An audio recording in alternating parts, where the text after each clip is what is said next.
Welcome back to the Nutrition Made Simple podcast, powered by Healthy Steps Nutrition. At Healthy Steps Nutrition, we believe something as fundamental as nutrition shouldn't be complicated, which is why we focus on a simple, habit-based approach. We know that helping you become the best and healthiest version of yourself isn't just about what you eat or going to the gym a few hours a week. We focus on a holistic framework addressing stress management, mindset, lifestyle, sleep, support system, and, of course, exercise and nutrition. My name is Nicole Coyne, and I'm one of the dietitians and the founder of Healthy Steps Nutrition, CrossFit HSN, and HSN Mentoring. I'm also the author of the Healthy Kids Cookbook, 100% kid-approved recipes the entire family will love. You can find it on Amazon. In this podcast, I'm going to teach you how to take one step at a time to making health a way of life. I am so excited to talk about today's podcast episode. It is a two-part series. If you have been following us for any period of time, you know that my passion is helping people prevent and reverse chronic disease. Ultimately, that's why I started Healthy Steps Nutrition. A couple weeks ago, I was at a CrossFit affiliate summit. I was out to dinner with some people that were attending, and one of the guys looked at me. He's like, "Why are you so passionate about this?" And I told him about the story about the hospital, why I saw it was a broken healthcare system. It's really sick care, not healthcare. And he's like, "No, there was something before that." And the truth is, I am so passionate about helping people take control of their health because at a young age, my mom was diagnosed with cancer. We completely changed our diet. We ate pretty healthy before. She was a dietitian, or she wasn't a dietitian, she was a dentist, and she did not let us have a lot of added sugar. We ate pretty healthy, but there were definitely some things that we could improve. And she was diagnosed with breast cancer. She went into remission, and then the cancer ended up coming back, and she didn't want to go through chemo again. And we completely changed our diet. And ultimately, I think it was a lot of different things. They were doing hyperbaric chamber and flying her all over the world to help her essentially prolong her life is what ended up happening. But she lived 5 years longer than the doctor said she would. And, the way I see it is I got to spend a lot of extra time with my mom that I probably couldn't have. And so many things that people struggle with disease really comes down to the habits that we create. And the goal of Healthy Steps Nutrition is help people to take control of their health. So today, we're going to talk about understanding one piece of this puzzle, which is diabetes management, blood sugar control. It's something that I'm super passionate about because when you look at the leading causes of death in the United States, the majority of them are either caused or worsened by elevated blood sugar. And I can tell you from firsthand experience, the system that we have to help people understand how to manage their blood sugar, how to prevent prediabetes and diabetes is absolutely broken.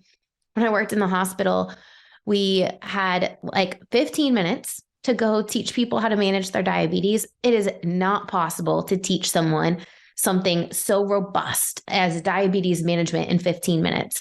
In addition to all the other factors that are influencing their blood sugar, like the medications they're on, the stress they have, the fact that they're not sleeping well, all of those things influence your blood sugar. But the number one thing that you can control is through nutrition, daily movement, and quality sleep. And I think it's important to understand, big picture, like what is diabetes? We hear it a lot. So many people, every single person listening to this podcast, I will bet my life this, every single person knows someone with diabetes, or someone that doesn't even know they have diabetes. So when you look at the population, 50% of the US population has diabetes or prediabetes. 50%. Like, that's a lot of people. And 30% of that 50 have prediabetes. 1 in 3 people in the US have diabetes and prediabetes. And 80% of those people do not even know. 80% of people that have prediabetes are walking around doing the same thing that got them there. They don't even know that what they're doing is actually causing them to go down a path that's ultimately going to likely shorten their lifespan and cause them a ton of issues, health issues, medical expenses, so many things. The way we diagnose diabetes is through fasting blood sugar and also something called an A1C. A1C is a 3-month average of your blood sugar, and it basically is a percentage. Your blood cells last about 3 months. So when we take the A1C, it's an average of that. So maybe you have good days, maybe you have bad days. That's why it's interesting, people with type 1 diabetes. So let's backtrack. What is diabetes? So there's different types of diabetes. You got type 1, where your pancreas, which is the main organ that controls blood sugar management because it produces something called insulin, it doesn't work. Your body is not able to produce insulin. That is type 1 diabetes. Mostly kids get diagnosed with type 1 diabetes, mostly kids. Type 2 diabetes, typically years ago, was only found in adults. Now we've got kids with type 2 diabetes, which is mind blowing because it literally comes from lifestyle factors. So type 2 diabetes is we're eating so much stuff, processed carbohydrates, ultra processed foods, and sugar, and our body isn't able to keep up with it. Think about like running your car without changing the oil and giving like a super nice car really crappy gas. And we're running our body on overdrive, and our body just can't keep up. Eventually, our blood sugar gets higher and it stays higher, and then it stops making as much insulin, and that's when we end up having to go on insulin and get shots. So how do you get diagnosed with diabetes? So we've got type 1, we've got type 2. Now, from working in the hospital, I would say, although it was sad for these kids to get diagnosed with type 1 diabetes, the one thing that I absolutely love to help parents with and kids was how to understand how to manage type 1 diabetes, because there is no one more serious about helping their kids take control of their health and understanding what to do, because it truly is a life or death situation if you don't manage your blood sugar, especially with type 1 diabetics. So, when a kid was diagnosed with diabetes, we would spend days in there, lots of time to help them understand, because there's so much that goes into it. But with type 2 diabetes, what ends up happening is people get put on medication, and then they don't actually change the habits that got them there. And eventually you get more medication and then different medications, and then you get complications. And that is one of the things that I'm really passionate about helping people understand, because the truth is you can reverse type 2 diabetes. You absolutely can. You can get your A1C under control through what you eat, managing your sleep, daily movement. And most people just don't understand that. Instead, we want to go for the quick fix. So I'm here to tell you, and I hope if you're listening to this and you know someone that is struggling with prediabetes or diabetes, send this podcast to them, because I hope that you will walk away with something, whether you have that condition, which I would venture to say there are people listening to this podcast that do, or you're like, Nicole, I don't want to get there. We're going to work through it today to understand how hopefully you don't become one of those crazy statistics. So diabetes. What is it? Our body, our pancreas secretes insulin. Our body, for type 2, our body cannot keep up with secreting enough insulin for the foods that we're eating. So there are 3 macronutrients. We've got carbohydrates, protein, and fat. Carbohydrates, while it is our body's main source of sugar or energy, we need it. I would venture to say the reason why so many people are struggling with chronic disease is because we're over-consuming carbohydrates. We're over-consuming them. They're in literally everything, every processed food. And the crazy thing is, even things that we don't think they're in there, added sugar is in there, it is. We're eating 100 times more sugar than 100 years ago, 100 times more. We're eating more. Our bodies crave it the more we have it. Companies know this, so they keep loading more sugar in because they want you to buy more of their food. The food and beverage industry is so backwards. I'll give you one more example, and then we're going to dive into the content, because this is something that's super frustrating for me. And one of the reasons why I left the Dietetic Association, the organization, I was on an entrepreneurs board. I don't know, maybe it was 2017. I was speaking at a conference at the annual FNC conference. And we were talking about, I think we were talking about private practice. I don't remember exactly what we're talking about. We're talking about something, but guess who sponsored our talk? The American Confectioners Sugar Association. Of all of the companies that are doing good out there, why are we letting the sugar companies give money so that they can put more stuff in front of the people that are essentially educating all the sick people in the world, all the dietitians? It was mind blowing to me. It was super frustrating. And I think that just goes to show like how corrupt the food and beverage industry is. There's a big fight between Coca-Cola and CrossFit for years. Greg was fighting this, and there is something there. And I think what's frustrating as a dietitian is, why are we not teaching people how to take control of their health and understanding, yes, if you want to treat, okay, fine, have it. But having excess sugar every single day will lead you down a path that is ultimately going to cause you problems down the road, not tomorrow, probably, but years from now. When you look at the stats, people that have prediabetes, 50% of those will end up getting diabetes in 10 years. 50%. So diabetes, we're eating too much sugar, carbohydrates, just carbs. So carbohydrates is a big umbrella, right? We've got bread, pasta, cereal, fruit, any type of like packaged food likely is going to have some carbohydrates in there. Vegetables have some carbohydrate in there, some carbohydrates in there. Dairy has some carbs in there. We need carbohydrates. We just don't need to over consume them. One of the simplest things that we talk about at Healthy Steps Nutrition, our first core principle is eat more whole foods. Shop the perimeter of the grocery store, minus the bakery section that's loaded with sugar. Eat more vegetables, eat some fruit, load up on the things that are going to fill your stomach up with fiber, vitamins, minerals. Have some protein. We want protein that slows down digestion. It helps keep us full longer, helps with stabilizing blood sugar. Have some starch, but don't over consume it. Have just a little bit. So diabetes, going back to the same thing we've been talking about for a few minutes. We're eating too much carbohydrates. Our body cannot keep up with it. And then things start breaking down. The standard diabetes recommendations and what goes in the sick care system, aka when you go to your doctor, is you get medication. And if you don't actually change your habits, the pill that you're taking, probably metformin or something similar, will end up not working as well. And eventually you're going to have to probably take insulin, give yourself shots, or be on another medication to help you manage your blood sugar, which ultimately we can backtrack, take some many steps back, and take control of our health. So how does someone get it?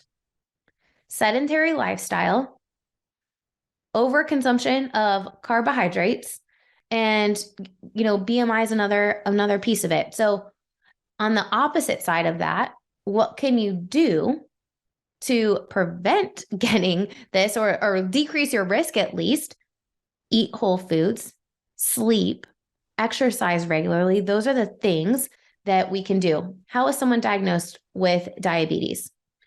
Blood tests. How many of you actually get your blood tests annually? Probably not that many. So A1C and fasting blood sugar, an elevated fasting blood sugar on 2 or more occasions. Now, what's interesting about the fasting blood sugar on 2 or more occasions is, did you know that if you sleep for less than 4 hours a night, so let's say you had a rough night's sleep and you wake up and typically you're going to get your blood work done first thing in the morning when you're fasting, your blood sugar is going to be elevated. When you don't get enough sleep for a consecutive number of nights, I think it's like 3 or 4, you start looking like you're diabetic. So if you do that 2 times, and those are the days, like say you're struggling with sleep 2 times, and those are the days that you got the blood draw, you would technically be diagnosed with diabetes. Do you really have it? I don't know. Verdict is still out. So diabetes, you have fasting blood sugar elevated, and also A1C. Now, how doctors, and even in the hospital, how we looked at how are you managing your diabetes once you have it is typically your A1C levels. So A1C, a normal A1C is below 5.7. So below 5.7 is a normal A1C. Now, when it is 5.7 to 6.4 as the as the research shows right now, the requirements right now, 5.7, 6.4 is considered prediabetes. Above 6.5 and above is considered diabetes. Now, I've seen people in the hospital with A1Cs closer to 10, like super uncontrolled. And those people end up having a lot of complications. And what people don't realize is when you don't manage your blood sugar, you get diagnosed with diabetes. If you continue to not manage your blood sugar, you can end up having a whole host of problems. It increases your risk for heart disease. It increases your risk for kidney issues. Many people with kidney disease also have diabetes. It's the stages. It puts a lot of stress on your kidneys when your blood is all filtered through your kidneys, right? When your blood has a lot of blood sugar in it, puts a lot of stress on your kidneys, causes some issues. There's a lot of cancers that are associated with elevated blood sugar: colon cancer, bladder cancer, breast cancer, liver cancer. So basically all of this to say, hey, the habits that we're creating today will impact our future, and we should take control of our health now. So what happens when people don't manage their blood sugar? You end up having chronic disease that causes a lot of issues. Now, what are some things? What is the conventional system? I think this is important to talk about. What does the conventional system say about managing blood sugar? In the hospital, if you get diagnosed with diabetes, the way we give you food is you can eat whatever there's a diabetic menu, but you just need to have 60 grams of carbohydrates or less. So you could have technically 4 juices, and that's all you could have. We know that if you're just having carbohydrates and if you have liquids over solid food that doesn't have fiber in it, it's going to spike up your blood sugar faster. We know that pairing protein and fat helps to stabilize our blood sugar and keep us more satisfied. It's not just about the blood sugar, though. Like, yes, it's about chronic disease. Yes, it's about that, but it's also how you feel. So when your blood sugar is elevated really high, and then say you don't have diabetes or pre-diabetes, your blood sugar is really high. What ends up happening is your pancreas secretes a lot of insulin. Insulin causes the blood sugar to go into your cells. If you're not using it, it is stored as fat, right? And we do use a small percentage, but if we're over consuming, if we got a lot of blood sugar, a bunch of insulin is going to be released, and it crashes it down really fast. That causes the energy spikes and crashes that we have, our mood fluctuations and changes. Why we get those crashes in the afternoon after we eat a big sub and chips and a soda is because our body's on overdrive with our blood sugar going up and down all day long. So all this to say, whether you have diabetes or you don't, and you're like, Nicole, I don't, but I don't want to go down that road of what you were talking about. Because the truth is, it's expensive. I was looking up some stats. I'm going to look at my notes here. I was looking up some stats. Someone that diagnosed according to the American Diabetes Association, people diagnosed with diabetes incur an average of medical expenses of $16,752 per year, of which $9,601 of those dollars is directly contributed to diabetes. So you have a lot more medical expenses. On average, people diagnosed with diabetes have approximately 2.3 times higher medical expenses than people that don't. So it's not only that, though, it's all the doctors' offices that you have to visit and the time that it takes away from whatever you want to be doing in life, because it's going to take time. Especially, a lot of people with uncontrolled diabetes for years and years, they end up getting kidney disease. Going to dialysis takes a lot of time out of your day. So what can you do? Let's shift gears here, talking about how to prevent diabetes. Let's talk about understanding blood sugar. What can you do today, no matter what stage you're in? Because the truth is, whether you have diabetes or you don't, all of the things that I'm about to talk about will help you. CrossFit released this spectrum: sickness, wellness, fitness continuum. So whether you're on the fitness side and you want to stay there, which is really good, right? That because it takes a long time for you to go to this fitness side all the way to the sickness side, or maybe you're like in between sickness and wellness, and you're like, I want to get over here so that I'm not going the wrong way. What can you do? So The first core three principles at Healthy Steps Nutrition are whole foods first. Eat meats and vegetables, nuts and seeds, some fruit, little starch, minimal added sugar. Focusing on balance, pairing protein, carbs, and fats together is the second core principle. Why? It helps to stabilize our blood sugar. It helps to keep us full and satisfied. And most people don't get enough protein in throughout the day. Our third core principle is limiting the amount of ultra processed foods and added sugar that is one of the leading causes of chronic disease today. I already shared the stats for you. So what can you do? Start eating more whole foods. Focus on balance. The plate method is something that is so simple. Am I saying that you can never have a treat or sugar? No, absolutely not. I'm saying if you're having pizza, have some salad first. Make sure that you're getting some protein, then have a slice of pizza and then move on. I'm saying when you're drinking your coffee, be mindful about how much sugar is in there. Am I saying never go to Starbucks? No.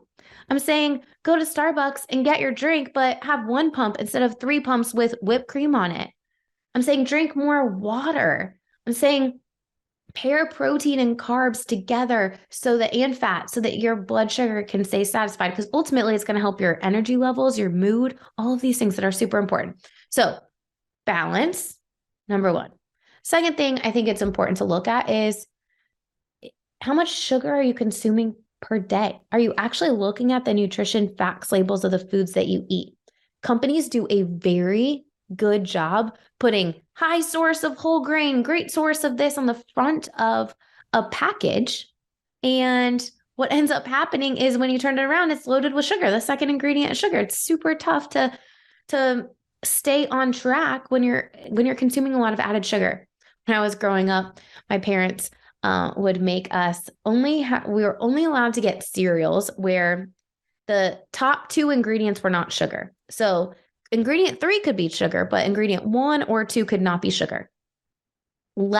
Actually, I challenge you, go to your grocery store and find a box of cereal with sugar not being the first 2 ingredients, and then post it on social media and tag me. If you try it and you like it, that's an extra bonus. But what I would venture to say is there's not many, because I think we had basically straw wheat is what the only cereal that we were allowed to have. But I think that's the problem that happens today, because we're looking for things that are quick and convenient. And so many foods are marketed to kids that are seriously loaded with sugar. It's not an adult issue. It's a company-wide, it's a worldwide issue. When we look at the stats of people, 15% of kids have fatty liver. My biggest referral source at Healthy Steps Nutrition when we started was a local pediatric GI. I met him at the hospital, and he had a huge percentage of his kids come in with fatty livers and prediabetes. The fatty liver was from the overconsumption of carbohydrates. We got the kids moving, eating well, limiting the amount of added sugar they were consuming, and guess what? Their fatty liver went away. But the truth is, when you go to doctors, they don't have time to talk to you about all of this stuff. They are pumping patients in and out, and it's this revolving door. And if you don't take control of your health and create these healthy habits, it's going to impact your future. For kids, I think this is a really important thing to be thinking about if you're a parent. Can your kids have some treats? Yeah, but be mindful of what they're consuming and make it don't reward, please, if you take anything out of this and you're a parent, don't reward your kids with sugar. Don't reward them with sugar. Use non-food rewards. I think so many times we're just rewarding our kids. Oh, you did a great job. Here's some ice cream. Let's go out for a treat. When in reality, could we do something different that's going to help them associate something positive with a non-food reward versus a positive with something sweet that's more addicting? No wonder people are so addicted to food. It's like everything revolves around it. So what can we do? I got sidetracked for a second. What can we do? We can make sure that we're eating whole foods. We can focus on balance. We can prioritize sleep. Sleeping is so important to regulate our hormone levels, give our body time to rest and rejuvenate, and help to manage our stress levels, our cortisol levels, our ghrelin, which is the hormone that makes us hungry, leptin, which is the hormone that makes us satisfied. Sleeping is a vital part of that. And we know that when we don't get enough sleep, our blood sugar starts off elevated. And then as we eat, it just gets more elevated throughout the day. So that's a big piece of it. And then the other piece is movement, daily movement. So many people, we own a CrossFit gym in Deerfield Beach, and we love when people come to our gym, but realistically, our members are coming 3 to 4 times a week. Do we have some people that come more than that? Yes. But the average is 3.5, 4 times a week that people are coming to our gym. What are they doing the other 3 to 4 days a week? If they're just sitting at a desk like this all day, we're not really, yes, I love that they come to the gym, but I would really love if they were doing something on the days that they're not in the gym. One simple tip that we work with a lot of our clients to do and create a habit and a routine of doing is going for a 15-minute walk after meals. There are so many benefits, especially lunch and dinner too. Don't get me wrong there, but there's so many benefits with getting outside, going for a walk in regards to digestion, helping you digest your food. It doesn't have to be a run, just a walk. Digestion, your mood, energy levels. If you find yourself crashing in the afternoon, getting a little bit tired, I would be curious to see what your lunch is, if it's balanced. But the other piece is go for a walk, get outside, just do something, get active, moving outside. When we do that, helps stabilize our blood sugar. Our blood sugar will go down faster when we're going for a walk. Because remember, our body's main source of energy is glucose, is sugar. When we're going for a walk, we're burning more energy. Our body is using the glucose that's in our blood. It helps to manage our blood sugar. Energy levels, mood, all of these things. So if you're taking one action step from today, start the core 3 principles of healthy substance nutrition. But if you're already eating whole foods, if you're already focusing on balance, a simple tip for everyone is to go for a 15-minute walk after meals. So all of this to say, I truly believe our sick care, not healthcare, sick care system is broken. And if you want to take control of your health, you need to take your health into your own hands and educate yourself, understand where you're at and how to take the right next steps to stay consistent and make health a way of life. At Healthy Substance Nutrition, our mission is simple. Help 1 million people take control of their health one step at a time so they can prevent and reverse chronic disease. It really comes down to the daily actions that you take. What are you doing consistently? Because what you do consistently is going to end up being where you are 10 years from now. I recently read a book called The Power to Change by Craig Groeschel. Think Atomic Habits, but a biblical faith-based version. Really good book. A lot of awesome stats in there that I'll be trickling throughout. But one of the stats that stood out to me the most was 40% of the actions we take daily are unconscious decisions. They're habits. We don't think about going and brushing our teeth and exactly how to brush our teeth. We just do it. And I would venture to say how we make our meals, how we make our plates, how we eat, and the lifestyle factors that we do are that 40% that are unconscious actions are probably not in alignment with our health and wellness goals. Maybe they are for you, and that is awesome. I think one of the things that we love to do at Healthy Substance Nutrition and our coaches that are around the world love to do is just meet you where you're at. You don't have to be a super fit person to get started. You don't have to be, uncontrolled diabetic. Like, let's meet you where you are. Let's take one step at a time to help you create the consistent habits to take control of your health so that ultimately you can live out your purpose in life and be able to influence people in your circle and help people make whatever you are designed and put on this earth to do. But if you don't take control of you, how are you going to be able to live out your purpose in life? Question for you to end on today. Hope you enjoyed this podcast. Hopefully this was enlightening to you. If you know someone who's struggling with diabetes or prediabetes, please send this to them, because the truth is they probably don't know how to manage their diabetes. This isn't taught in school, which is unfortunate. It's not taught very well in the hospital setting, because the way it works in a hospital setting, unless you're a child diagnosed with diabetes, there's a lot of people that have to be seen, and there's just not a lot of time. And you're not in the mindset to want to learn and educate yourself when you're in the hospital trying to have all these different doctors come in. So I would challenge you to send this to someone. Hopefully it helps them understand what they need to do to start managing their blood sugar and understand, hey, I can take control of my health. If you are breathing, you can take the steps to prevent yourself from going down a path where you have more complications. We've seen it. We have a sign outside of our gym that says we cure diabetes. It should say type 2 diabetes underneath of it, but it's true. When you eat whole foods, when you're focusing on balance, when you have a coach keeping you accountable, you will start making changes and take control of your own health. It's so fun for us to celebrate our clients that significantly lower their cholesterol levels, that their A1C goes from super out of range to good and in range and on that technically that normal side where it's below 5.7. It's an amazing thing to be able to help someone take in control and educate them on understanding what it is that they need to do to live out their healthiest and best life.